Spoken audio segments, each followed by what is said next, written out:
students. Today we shall be discussing about a new chapter, and the name of the new chapter is Walk. I'm going to begin with this new chapter here.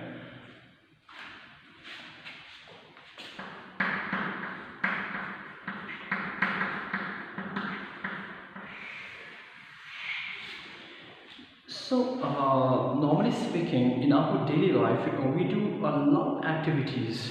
If I write down some of the activities, like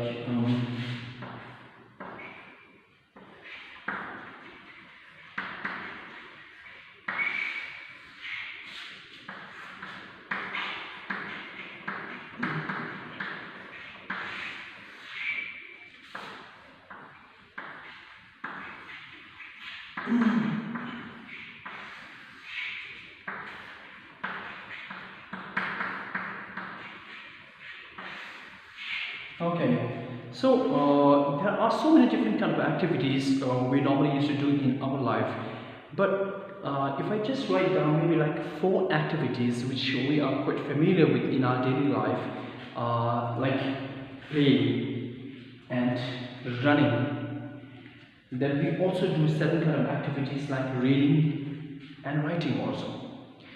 Now, what is the difference between these kind of activities is that in the above 2 activities here, this and playing and running, these kind of activities like playing and running needs a lot of energy in that. Whereas if you look at reading and writing are those activities which needs energy, but they do not need that much amount of energy like we used to need in the case of playing and running. So I now be right here, high energy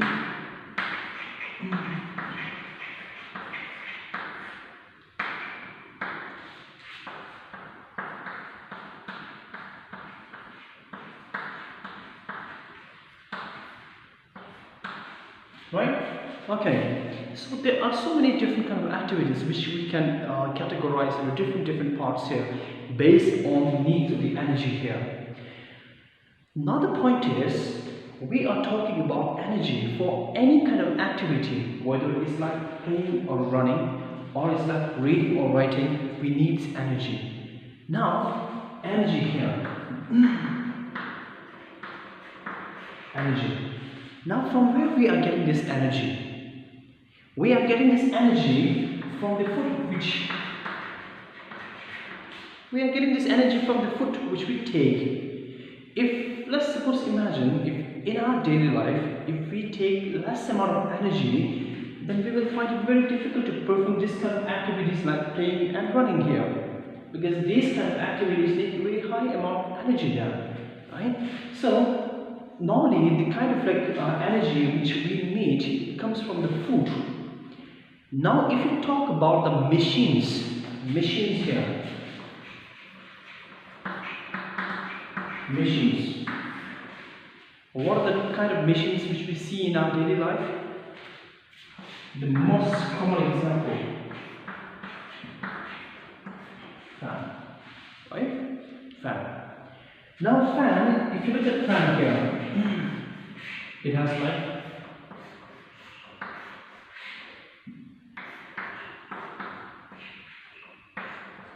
4 kind of plates, and they just some amount of work. What they do, they provide us with the amount of cool air which we need. Understand? Now, over here also, what we should be asking is that from where this fan, let's suppose imagine this fan is doing some amount of work. We knew that. Now, how this fan is able to do work?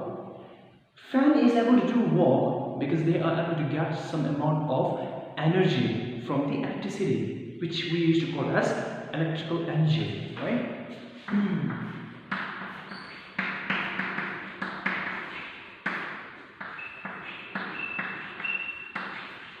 Electrical energy here.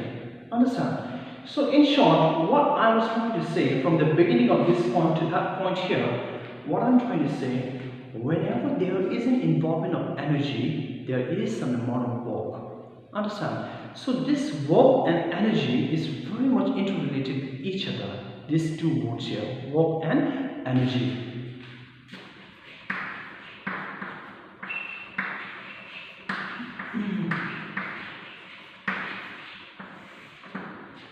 Because if you wanted to do one work, you always need energy. Because in the absence of energy, you won't be able to do any kind of work. Is that clear? So this is a very important point which you should be able to know, that work and energy, they are very much deeply interrelated with each other. Because in order to work, you need always an energy in that, right? Okay.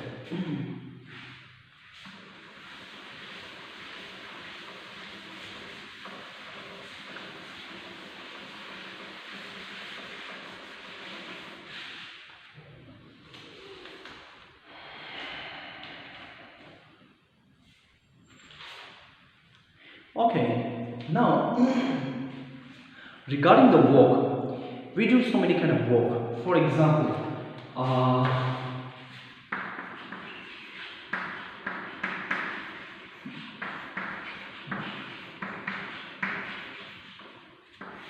preparing for exam, you spent day and night studying your textbook, writing notes, studying your notes, referring internet. All of this, how you used to write in sentence? I worked really hard. You used to say, I worked really hard. Understand? So when we were preparing for exam, in our normal context, we used to say, I worked really hard. Right? In a similar way, we also take an example of a person who used to work in an office here. Right?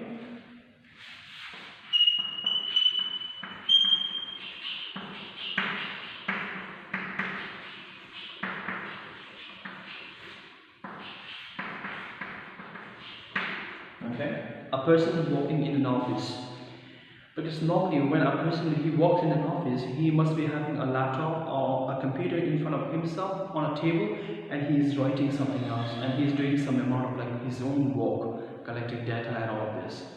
Now in these two cases, we used to normally say that we are doing some amount of work, but according to the scientific definition of work, they don't call this as work. Because according to scientific definition, they have another concept also, right? Okay, let's go for it.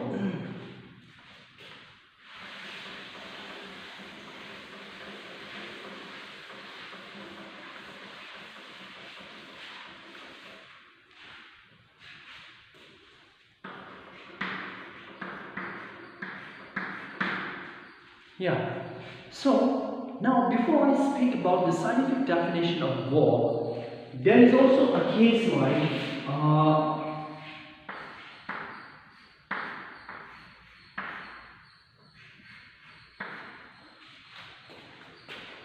this is a person and he is holding a block in his hand, but he is not moving. He is in stationary position like this. So in that case, all the three cases here, 1, 2 and 3, we never used to consider this as work in the case of what do you call scientific definition of work done there, right? Okay, now you must be thinking, now what is that work done? What is that work, right? Okay, let me just give you one example.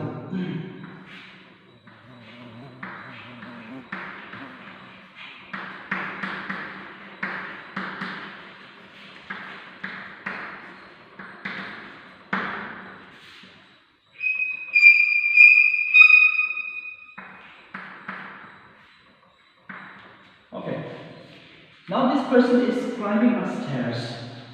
Understand? This person is climbing a stairs. Now in that case, in normal context, we will say he is just climbing up a stairs. But in that case, what we used to say, there is a water in that, right? And in the second kind of situation here,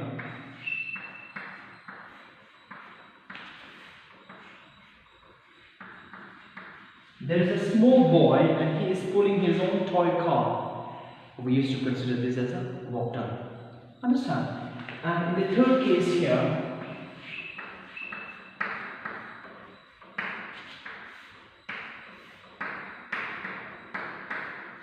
there is a person who is pushing a table.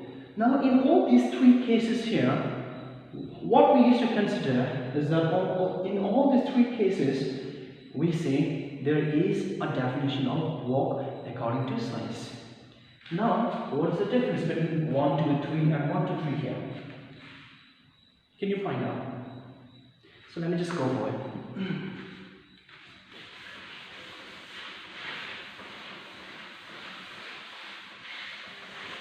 Okay. Now, according to scientific definition of work, what it says that it needs to satisfy 2 points here. Whenever we wanted to define any kind of work, it is very important that we find 2 important points in that.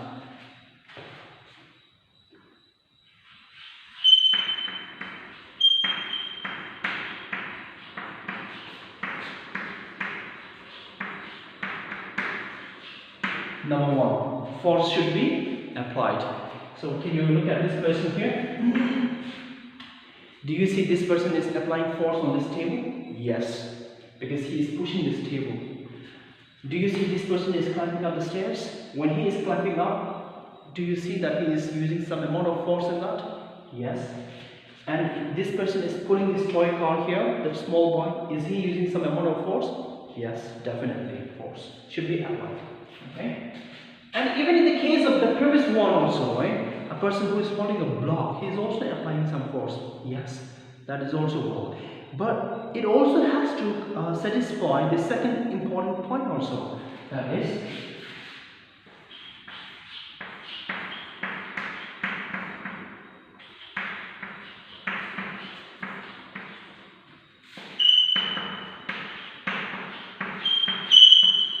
second important point is the object should be displaced. That means the object should be moving from one position to another position. Now in the case of the person who is holding a block in his hand, even though he is applying force, but do you see that particular object is moving from one position to another position? No. So that is why in the previous case we don't consider that as a work done. But in this case here, when he is applying force, this particular table is being displaced from that position to this position over here. It is going to move here. And even in the case of himself also, right? He is going to displace. And even in the case of that particular toy car, is being displaced from that position A to position B. So, whenever we are defining work, we always have to define work as the amount of force. How do we define work? Work is defined as the amount of force applied on an object which is being displaced to some extent. Is how we define as work done, which we can also write as W is equal to F into S. Is that clear? I will repeat once again. How do we define work done? Work done when a force is applied on an object which is being displaced to a certain point, we call this as work done. Is that clear? Okay.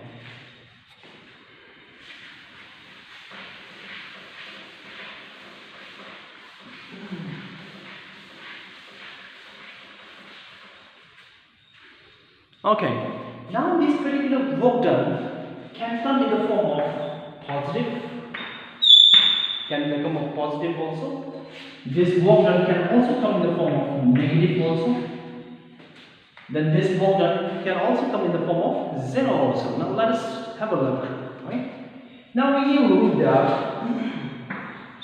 work done is equal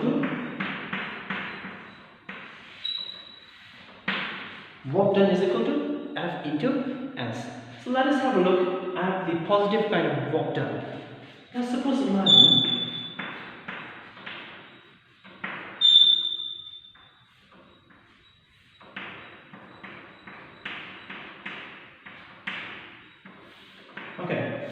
a person is pushing. Try to have a look on this particular example here. This person is pushing this table, right? Okay. Now, if I say this particular person is pushing this table here, is he applying force? Yes.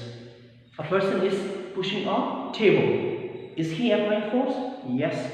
He is applying the force in which direction? that direction, right? He's applying the force in this direction here. Force. Now, if I apply the force in that direction, what about the table?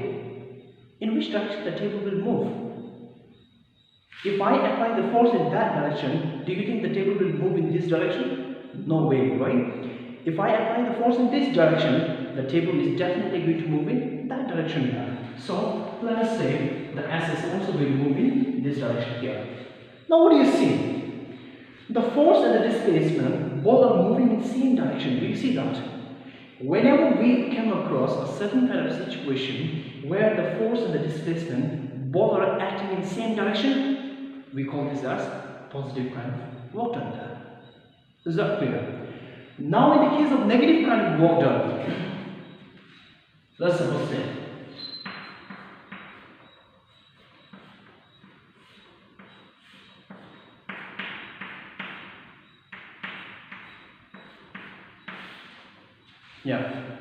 let's say this person is applying the force in this direction, right? But do we also know another kind of force called frictional force, friction force? Yes, the frictional force, the friction used to act always in the direction, right? I'm sorry, sorry, he will try to move displacement in that direction there. But if you look at this frictional force here, understand? This frictional force always act opposite to the motion of the object. So in that case, what do you see is that these particular two things here, that is force and the displacement, they are acting in opposite direction there.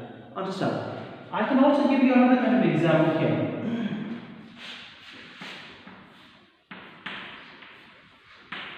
Okay, so there is a slope here, and there is a slope here, and there is a person here who is trying to push. Okay, he is trying to push the force in this direction here, but this particular object is covering the displacement in this direction here. Do you see that? Whenever we come across a certain kind of situation where the force and the displacement act in opposite direction, we call this as work done as negative work done. Is that clear? So, in short, the best example is the frictional one. For example, if I am walking, I cover the displacement in that direction, but the frictional force is moving, pushing me to the opposite direction, which is why my shoe sole have wear and tear, which causes the decrease in the sole of my own shoes. Is that clear?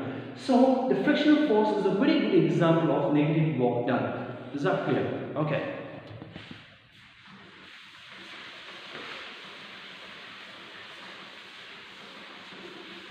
Okay. So now coming on to the zero kind of work done. Zero work done. Zero kind of work done. I normally find two kind of situation here. Understand? The first situation here,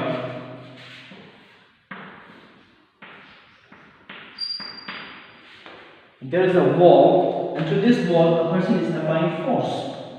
Understand?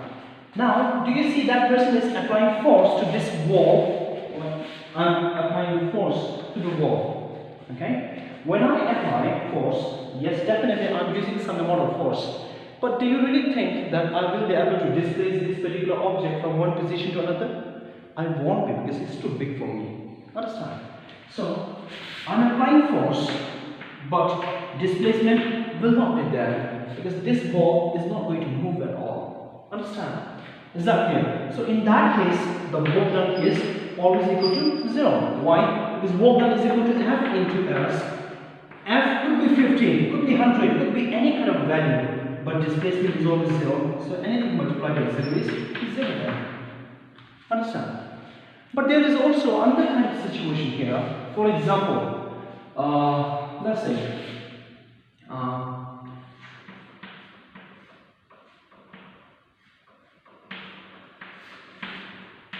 a person who is walking on a straight road. Understand? So, as you can see, his displacement is in that direction here. Understand? His displacement is in that direction here, because he is moving in this direction. But where he is applying force? He is applying force down there, on the ground, right? This person is applying force down on the ground, but he is moving in that direction. Do you see there is a formation of 90 degree here? Whenever there is a formation of 90 degree between force and displacement, work done is again 0. Why? You must be thinking why? Because you will come to know about this in class 10. There is a chapter called trigonometry. Through this you will come to know about this particular concept here. Understand? Okay. So now we understood something about work done, positive, negative and zero done. But we also knew that work done is force into mass, right? As I have written before. What is the unit of force? Newton. And what is the unit of distance? Is meter. So Newton meter, it is the unit of the work done. Is that clear? And we can also write, or we can also write joule as the unit of work done. So this is just about the work done, and at the end of this particular chapter, I will try to spend some amount of time in trying to solve some problem regarding this particular work done. Right? Thank you very much, all of you.